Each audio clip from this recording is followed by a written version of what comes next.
Mums with Hustle podcast, episode 503. Welcome to the Mums with Hustle podcast, where you'll discover everyday mum entrepreneurs killing it in their industry. Learn the secrets you can replicate to create your own success with your host, Tracy Harris. Today, I want to take you through my sales paradigm shift, which is really about transforming how you sell and also how you buy. Because sales is never just about sales. It is a mirror. And every experience that you've been sold to has shaped how you sell. Every belief that you hold about money, your worth, and trust also shows up in your business. This is why one of the most transforming, longest lasting experiences for one of my mentees was when I took her on a yacht in Sydney.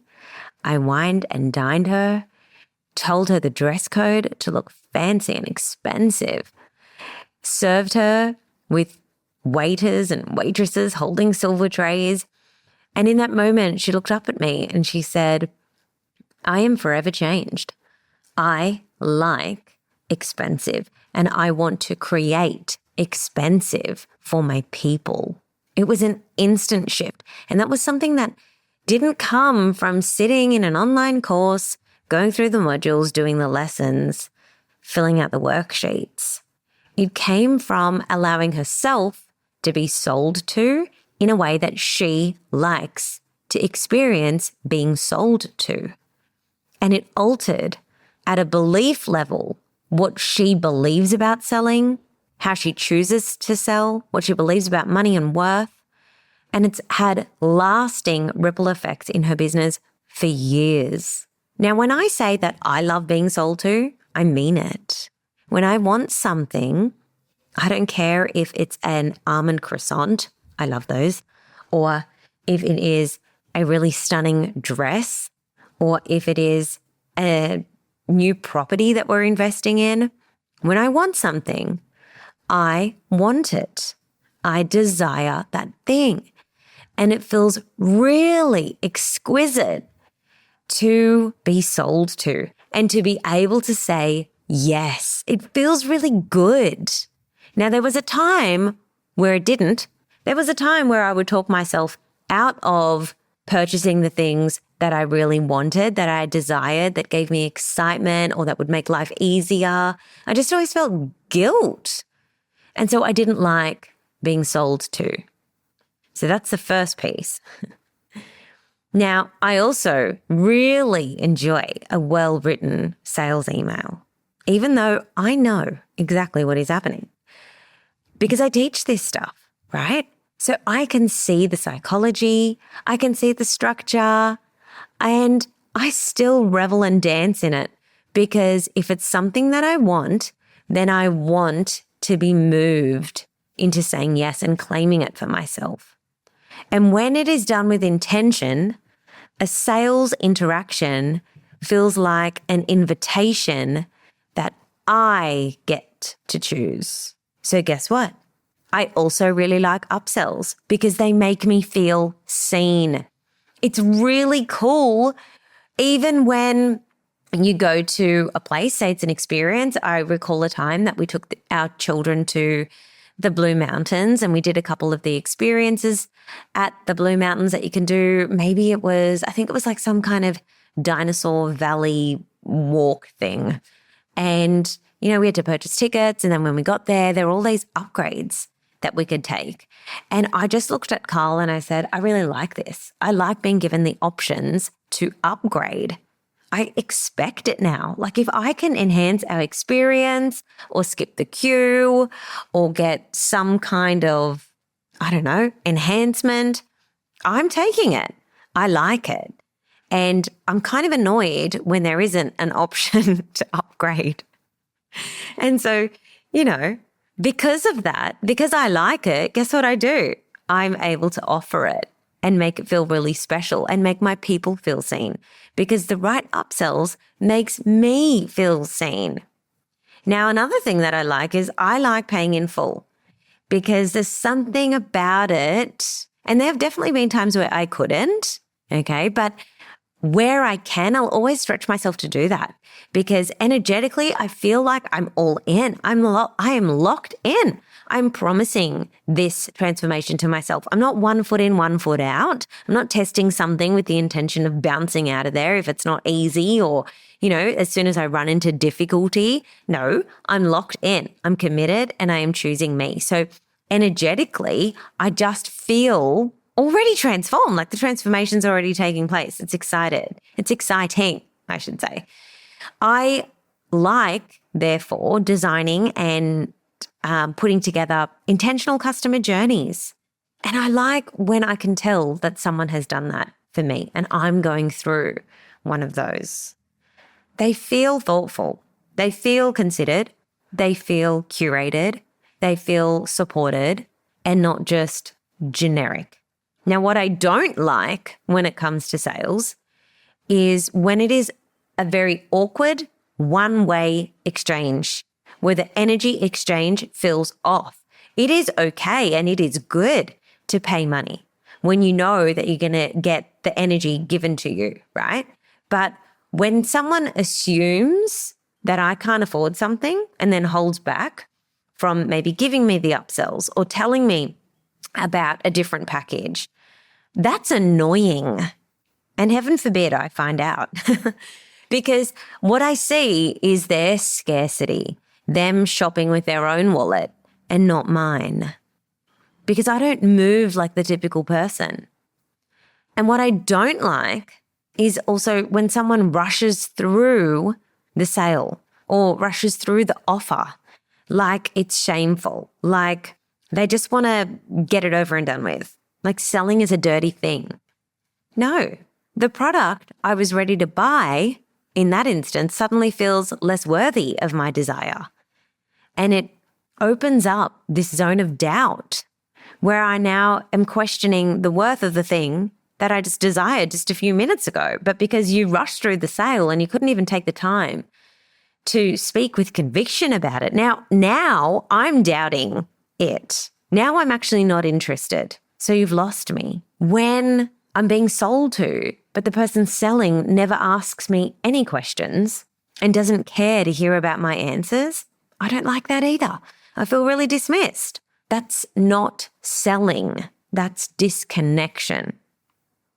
So what I want to say to you ladies is that sales should never feel one-sided.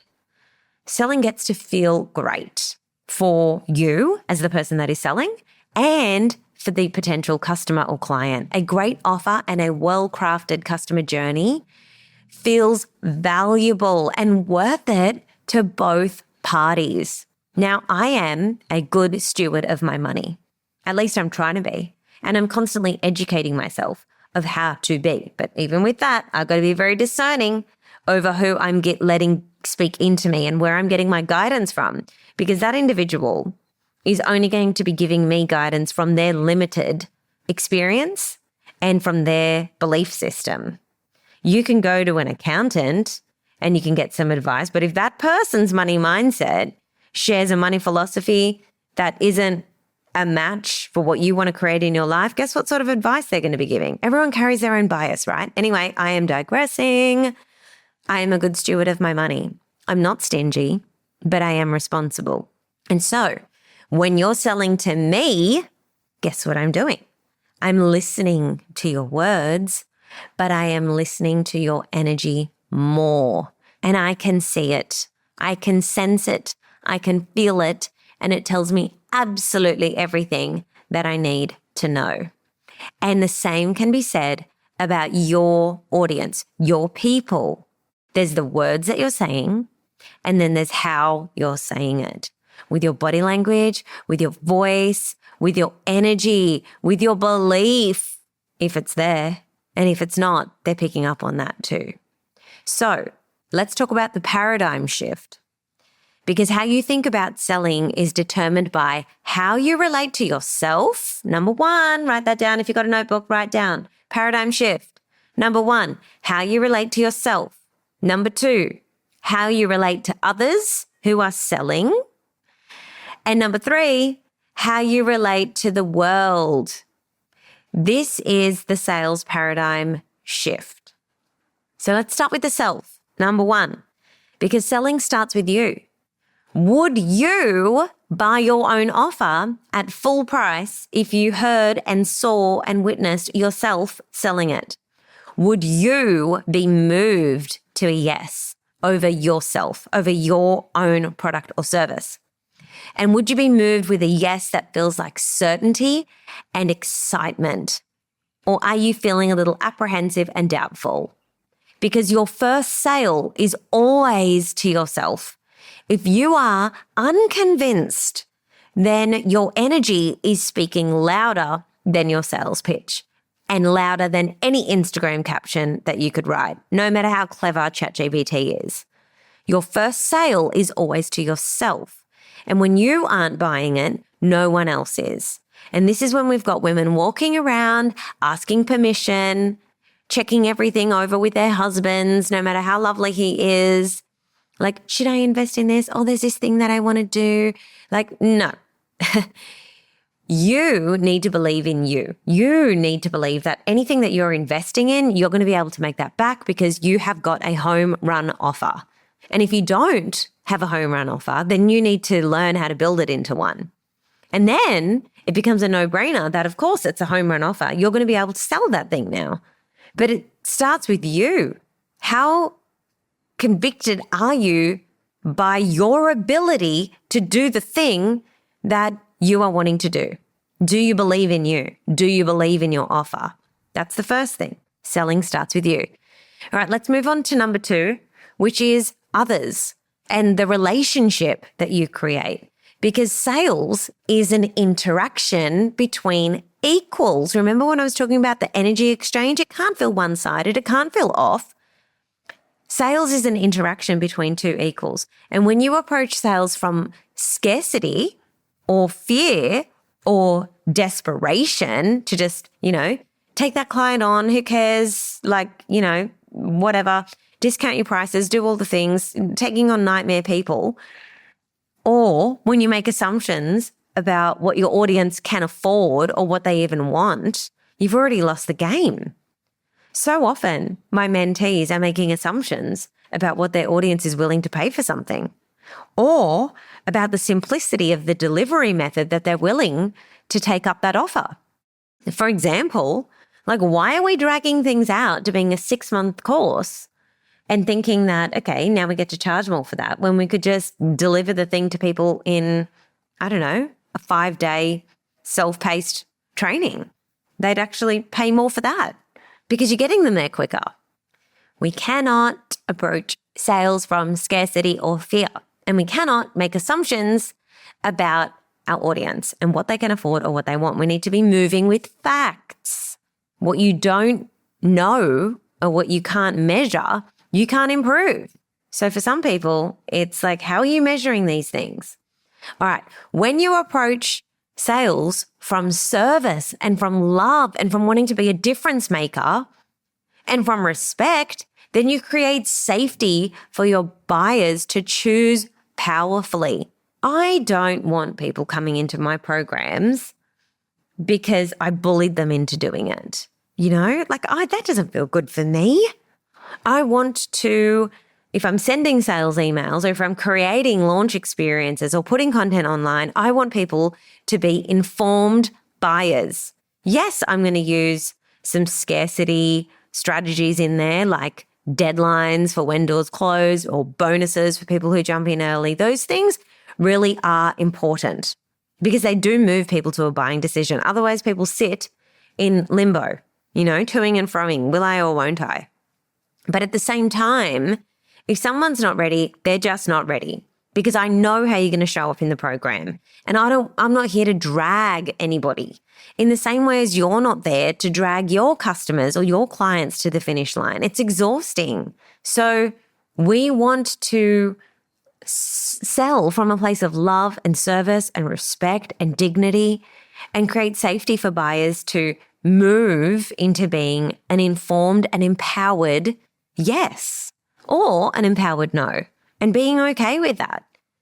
All right, number 3, is the world. It's the lens that you sell through, because your worldview sets the tone.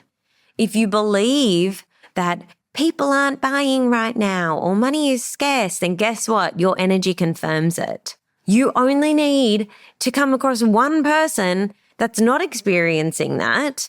Hello, there's many.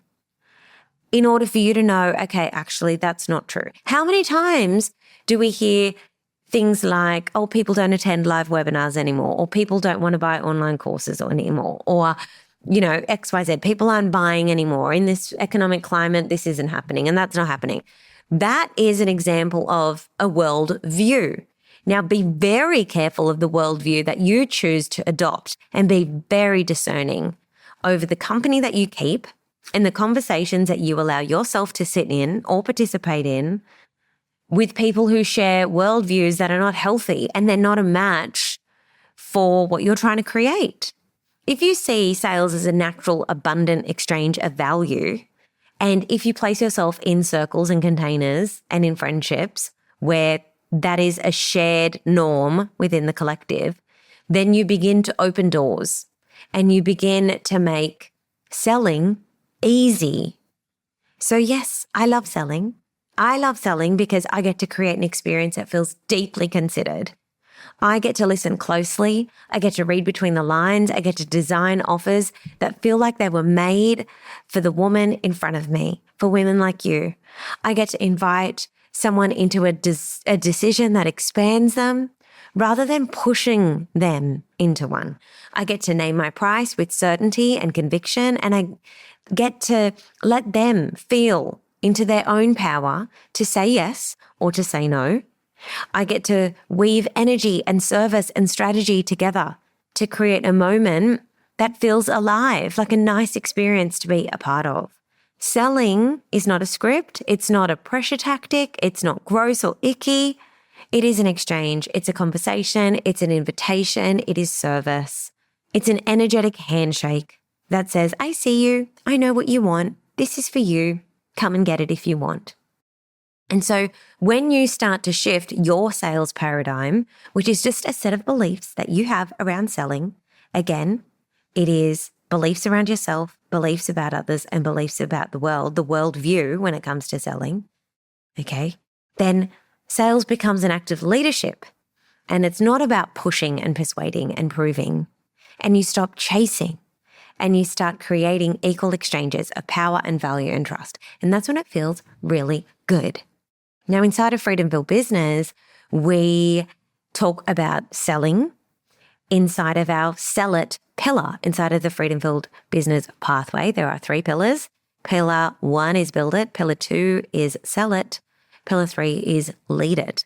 And so learning how to sell in a way that feels aligned and natural and easy for you, and where you feel complete conviction for the thing that you're selling and your ability to provide that transformation, that is a game changer. But you got to learn that. You got to work on that. So if you're interested in learning more, just email us hello@mumswithhustle.com and chat to us about how you can get started with Freedom-Filled Business, because we would love to welcome you into that very empowered space. And if you love this episode, and if you have not yet left a review and given us a little bit of love and gratitude back, I invite you to do that. That would be so beautiful and so cool of you. So just head to Apple Podcasts and leave me a 5-star review. If this was your favorite episode, feel free to reference that, or tell me what you love about tuning in each and every week.